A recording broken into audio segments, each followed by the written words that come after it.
Hello बच्चों, आइए प्रश्न को पढ़ते हैं। प्रश्न यह है, बिंदु 2i कैप प्लस जे कैप माइनस 4k कैप से समतल सदिश r अदिश गुणन i dot i cap minus 2j cap plus 4k cap बराबर 3 की लंब दूरी ज्ञात कीजिए।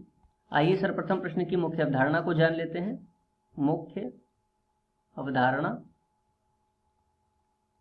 यदि हमें कोई बिंदु दिया गया है x1, y1, z1 तथा समतल दे रखा हो ax plus by plus cz plus d बराबर 0, तो इसकी लंब दूरी यदि हमें ज्ञात करनी है, इस बिंदु से समतल पर डाले गए लंब की दूरी, तो वह हम निम्न सूत्र द्वारा प्राप्त कर सकते हैं। ax1 plus by1 plus cz1 plus d और बटे में वर्गमूल में a की घात 2 प्लस b की घात 2 प्लस c की घात 2 और इसका परिमाण। ठीक है, तो इस सूत्र के द्वारा हम इसको प्राप्त कर सकते हैं। अब इस मुख्य अवधारणा के आधार पर आइए प्रश्न को हल करते हैं। प्रश्न में दिया गया बिंदु है 2i cap plus j minus k cap. तो देखिए, ये इसका सदिश रूप है।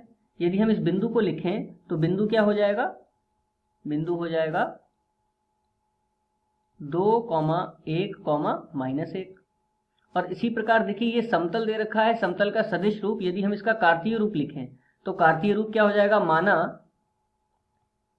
सदिश r को यदि हम मान लें x i cap plus y j cap plus z k cap, तो इसका अदिश गुणन करेंगे i minus 2j plus 4k के साथ में, तो i और i का अदिश गुणन कितना होता है? 1। और इस प्रकार हमें जो समतल का समीकरण है वह प्राप्त होगा x minus 2y plus 4z बराबर में 3 दे रखा है, तो 3 को इधर ले आएंगे तो बाएं पक्ष में -3 बराबर 0।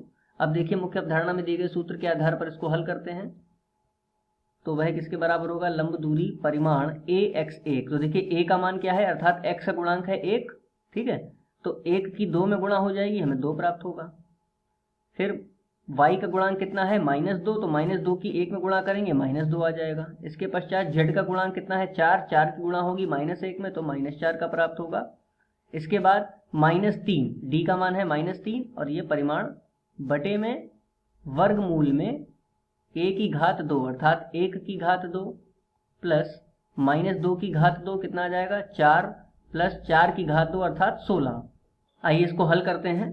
तो देखिए, यहाँ पर 2 से 2 कट जाएगा और हमें प्राप्त होगा -4 -3 यानी कि -7, और इसका परिमाण कितना होगा? 7 बटे में वर्गमूल में देखिए कितना आता है? 16 और 4 20 और 1 21, तो वर्गमूल में आ गया 21। आइए इस अगले प्रश्न पर इसको हल करते हैं। 7 और बटे में 21 को हम लोग गुणनखंड करके क्या लिख सकते हैं? 21 से गुणनखंड हो जाएंगे 3 गुणा 7। तो देखिए, वर्गमूल ऊपर हम लिख सकते हैं इसको वर्गमूल 7 गुणा वर्गमूल 7, और बटे में कितना आ जाएगा? वर्गमूल 3 गुणा वर्गमूल 7। इस प्रकार हम इसको अलग अलग करके लिख सकते हैं। तो वर्गमूल 7 कट गया और हमें प्राप्त होगा वर्गमूल 7 बटे वर्गमूल 3, या फिर हम इसको ऐसे भी लिख सकते हैं, संपूर्ण वर्गमूल 7 बटा 3 इकाई। तो इस प्रकार यह लंब दूरी हमें ज्ञात हो जाएगी। मुख्य अवधारणा के आधार पर यह दिए गए प्रश्न का उपयुक्त उत्तर है।